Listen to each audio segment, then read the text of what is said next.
Ya, proses di laporan di Polda, kebetulan saya menginformasikan tentang panggilan di Krimsus untuk klien kita, namanya Pak Agus Salim ya.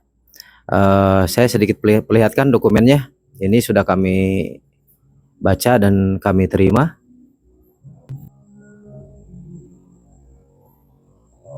Laporan di Polda sudah sesuai dengan mekanisme dan kemarin kita melaporkan. Selanjutnya barusan dokumen yang kita visualkan yang kita dapatkan dari unit Krimsus ya, undangan wawancara dan klarifikasi perkara kepada Agus Salim, bertempat di Direktorat Reserse Kriminal Khusus Polda Metro Jaya, Jalan Jenderal Sudirman nomor 55 Jakarta Selatan. Jadi yang kami sampaikan di sini adalah untuk datang ke kantor tersebut ya kan, menghadap penyidik. Untuk kelanjutannya dipinta keterangannya untuk wawancara dan klarifikasi perkara. Lalu Bang, kemarin yang terakhir Sopes Novi yang didampingi para lawyer dan menjabarkan kronologi ketemu sama Agus, sama kronologi Novi ketemu sama Agus itu gimana sih Bang? Oh ya, kronologi Novi sama Agus itu mungkin yang bisa menjelaskan rekan sejawat saya yang terhormat Advokat Pondang. Silakan. Kronologis seperti Bang. Terima kasih, perkenalkan nama saya Pondang Barimbing, SE. Kalau kronologis tentunya seperti yang sudah diketahui lah ya oleh para pihak, seperti yang disampaikan oleh Bang Paratabas gitu kan. Tapi intinya bukan kronologisnya lagi sih. Kita langsung fokusnya ke inti masalah gitu kan, tentang pemindahan uang tersebut lah gitu kan. Dasar hukumnya itu apa gitu kan. Hanya itu aja dulu sih. Tapi pernyataan yang Bang Farod yang tidak ada perjanjian tertulis untuk donasi, berarti kamu bagaimana untuk mutasinya, untuk uang pindah rekening, apakah ada perjanjian? Intinya kalau perjanjian bukan tentang hanya perjanjian kan bukan tentang perjanjian, tapi ada gak di dalam perjanjian itu sudah terpenuhi persyaratan terjadi perjanjian gitu kan. Tapi kan perjanjian diatur jika tidak terpenuhi, ada uzur di mana ada unsur pemaksaan, unsur apapun itu kan bisa meniadakan perjanjian gitu. Jadi kalau kita membahas perjanjian jangan hanya murni telah terjadi, tapi ada juga yang bisa membatalkan sebuah perjanjian gitu. Jadi maksudnya nggak ada ya? Tidak ada. Tidak ada. Tidak ada toleransi. Gitu. Artinya maksudnya yang pelaporan di Polda yang perampasan itu masuk berarti dalam kategori Terkait 369 sesuai dengan gelar di Polda Metro Jaya itu sudah memenuhi, makanya laporan kita diterima Pak. Ya. Tapi yang untuk uang yang 1,3 itu kan berarti udah di yayasan, udah ditransfer kepada yayasan. Ada harapan balik lagi guys? Sebetulnya kalau kemarin mengindahkan somasi kami, sebetulnya itu uang hak Agus. Jadi apapun bentuknya donasi itu sudah diatur oleh undang-undang harus melalui lembaga atau NGO non government yang memang kita paham di bawah Kementerian Hukum dan HAM berupa izin yang dikeluarkan oleh Kementerian Hukum dan HAM. Nah, yayasan itu bergerak di 3 bidang ya, budaya, agama, dan sosial. Tentunya kementerian-kementerian terkait juga di situ adalah kepanjangan tangannya. Contoh Kementerian Sosial. Kementerian Sosial ini apa sih fungsinya, sebagai apa sih gitu kan. Nah, di sini sudah merangkum. Jadi perlu saya sampaikan bahwa Yayasan Undang-Undang Republik Indonesia nomor 28 tahun 2004 tentang perubahan atas Undang-Undang nomor 16 tahun 2001 tentang yayasan, PP RI nomor 2 tahun 2013 tentang perubahan atas PP RI nomor 63 tahun 2008 tentang pelaksanaan Undang-Undang Yayasan. Berikutnya tentang pengumpulan dana atau uang atau barang. Di situ selain Permensos nomor 8 tahun 2021 ada beberapa peraturan lain yang berkaitan dengan pengumpulan uang, yaitu Undang-Undang nomor 9 tahun 61 tentang pengumpulan uang atau barang, atau peraturan pemerintah nomor 29 tahun 1980 tentang pelaksanaan pengumpulan uang atau barang. Jadi kalau menurut perspektif perintah undang-undang, untuk hal donasi itu wajib dan harus tunduk kepada undang-undang. Berarti wajib mengatasnamakan badan hukum. Berarti dalam tanda kutip perorangan itu tidak bisa. Nah, yang jadi pertanyaan, kenapa uang donatur itu bisa masuk ke Agus? Atas kesepakatan bersama, ketika kita bertanya uang itu adalah masuk di rekening Agus, dan kita memiliki dokumen banyak sekali, semuanya masuk ke rekening Agus. Nah, kita pahami dulu arti donasi, pahami dulu arti pemberian dan sumbangan. Jadi secara hukum adalah itu uang Agus. Nah, yang jadi kemelut saat ini, apa hak yayasan di bawah Undang-Undang Nomor 16 Tahun 2001, dia bisa berkuasa atas hal tersebut ya. Jadi jangan kata netizen, harusnya kata hukum yang diberlakukan, karena negara Republik Indonesia itu adalah negara hukum, bukan negara netizen ya.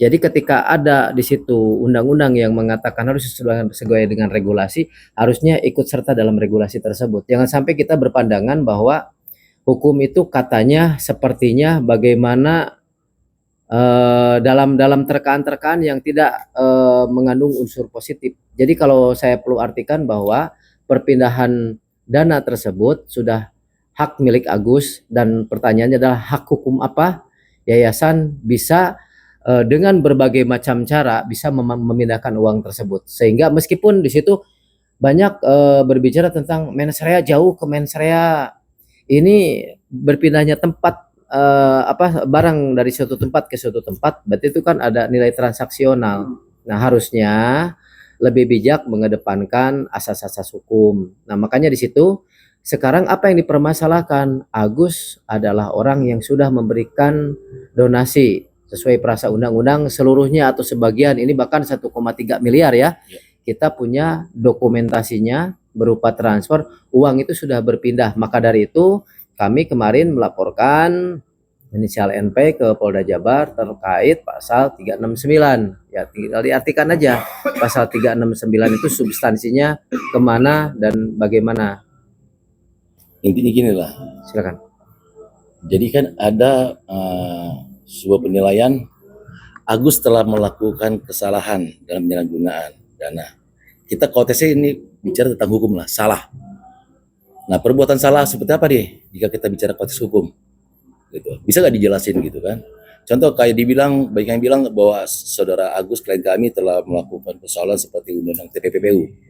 TPPU itu 3 poin yang terbersit. Itu pertama adalah menghasilkan hubungan hukum. Sumber dana itu dari sebuah hasil tindak kejahatan dan digunakan untuk tindak kejahatan. Pertanyaan, kalau Agus salah di mata hukum, perbuatan apa yang salah dari mata hukum yang Agus lakukan? Itu dulu. Kita bicara konteks hukum nih. Kalau dibilang salah di mata hukum, seperti apa perbuatan salahnya? Nah, lalu kemarin infonya apa bahwa Pak Agus sudah terkembang untuk mutasi jabatan sendiri dan didampingi keluarga. Menurut kuasa hukum sana dari segi mempertanyakan dari mana segi pemaksaannya dan ancamannya dari sisi mana, kayak gitu sih. Coba saya jelaskan. Ya. Sebetulnya ini topik kembali lagi ke belakang ya. Kita pun sempat berdiskusi di ruangan virtual bahwa saudara rekan sejawat kita di pihak NP mengatakan sesuai dengan KUHP 1338 dan KUHP 1320 secara konstitusional tanpa adanya notulensi mereka mengatakan sudah sah bahwa peralihan hak uang tersebut adalah sah. Tetapi kan tadi saya sudah menyampaikan beberapa literatur pasal dan undang-undang juga peraturan menteri bahwa syarat sah seseorang syarat sah suatu lembaga untuk menghimpun donasi itu juga ada badan hukumnya, Bang. Ada izin Kemensosnya. Nah, sekarang harusnya kemarin waktu berita rilis itu disampaikan segala bentuk legal standing, dan kebetulan kami lebih dulu ya memiliki dokumen-dokumen yang memang mungkin akan kita butuhkan di proses hukum selanjutnya. Nah, untuk hal lain yang terkait tentang peralihan hak tersebut ya kami sebagai praktisi hukum tidak menemukan satu undang-undang pun yang mengatakan bahwa yayasan punya hak untuk mengambil alih ya. Tapi dalam secara etika, secara niat baik, mens reanya baik, itu tidak dipermasalahkan. Untuk hal itu sah-sah saja, silakan gitu kan. Tapi kan pasal 1 ayat 3 negara kita negara hukum ya. Maka dari itu kami menyampaikan kepada kawan-kawan bahwa apa hak yayasan untuk bisa memindahkan uang tersebut itu belum terjawab sampai saat ini. Dan barusan bertanya tentang ini ada unsur pemerasan seperti bayar dan lain sebagainya, itu sudah kami jelaskan ya, dan kami sudah serahkan bukti-buktinya kepada pihak penyidik, apa yang menjadi unsur tekanan, apa yang menjadi unsur apa namanya kekerasan dan lain sebagainya. Nanti biar penyidik yang menganalisa bukti-bukti yang kami sampaikan kepada pihak penyidik. Nah, maka dari itu teman-teman, saya berharap apa namanya hal tersebut bisa kita pahami bersama bahwa secara konstitusional itu adalah hak segera semua warga negara Republik Indonesia untuk melaporkan, untuk pembelaan dan lain sebagainya.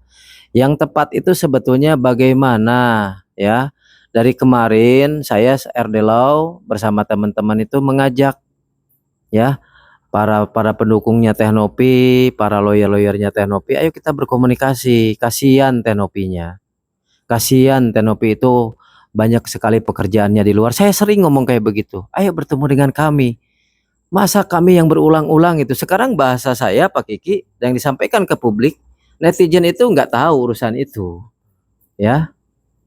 Nah, alhamdulillah hari ini juga saya sampaikan dari kuasa hukum Pak John LBF menghubungi saya ya terkait kemarin saya di dalam kesempatan press conference kemarin saya juga di luar nalar saya emosi sekali ya, tentunya emosi saya pakai parameter lah gitu kan, cuman saya nggak suka aja, ironis sekali gitu loh, ini lawyer melaporkan lawyer kan begitu. Aduh, sebetulnya nggak perlu seperti itulah orang, emosi itu wajar ya, karena memang kita juga melihat dalam perspektif kemanusiaan untuk Agus ini tidak bisa dimain-mainkan gitu loh. Ini Mas Agus ini adalah orang yang menurut kami itu layak untuk diperjuangkan, layak untuk dibantu.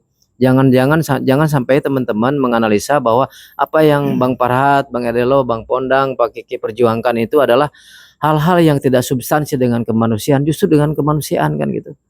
Nah, karena saya disalahkan dengan bertanya perlu nggak saya bongkar, tadi udah saya bongkar kan, perlu nggak saya bongkar yang lain lagi, perlu nggak saya bongkar yang lain lagi. Nah, makanya itu nggak perlu ya, mending ayo masih belum terlambat, ayo kita sebagai adat ketimuran, sebagai saudara satu nusa satu bangsa ya, berbeda berpandangan tapi kita satu tujuan tuh Indonesia, kita cintai nilai-nilai Pancasila, indah sekali yuk persatuan Indonesia, keadilan sosial bagi seluruh, harus adil buat Agus, harus adil buat Teknopi kan begitu. Tapi mau ngomong berapa kali pun RD Law kemarin untuk menyerukan ayo, wah RD Law ini ngomongnya mencela-mencelek, kemarin ngomongnya begini, sekarang begini, hari ini saya tunggu di kantor hukum Farhat Abbas, silakan. Tapi apa kemarin juga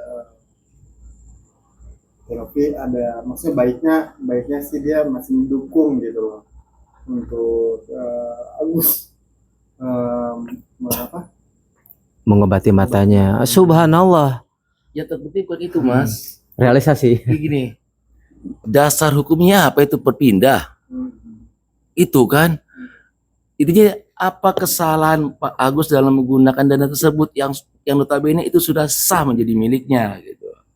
Ya kan, kalau memang dia punya niat baik yang tetap akan mengobati gitu, mengurus. Terima kasih, ya. Ya terima kasih. Cuma ini dana gimana dasar hukumnya gitu. Kalau memang niat baik, kenapa nggak dari awal aja itu dana masuk ke rekening yayasan? Benar nggak? Betul. Gitu. Penyelesaiannya prediksi gimana maksudnya? Ya kalau kami sih pengharapan kami ya semoga itu balik. Gitu. Karena memang itu peruntukan untuk Agus sesuai Iya. dengan makna donasi dan pemberian.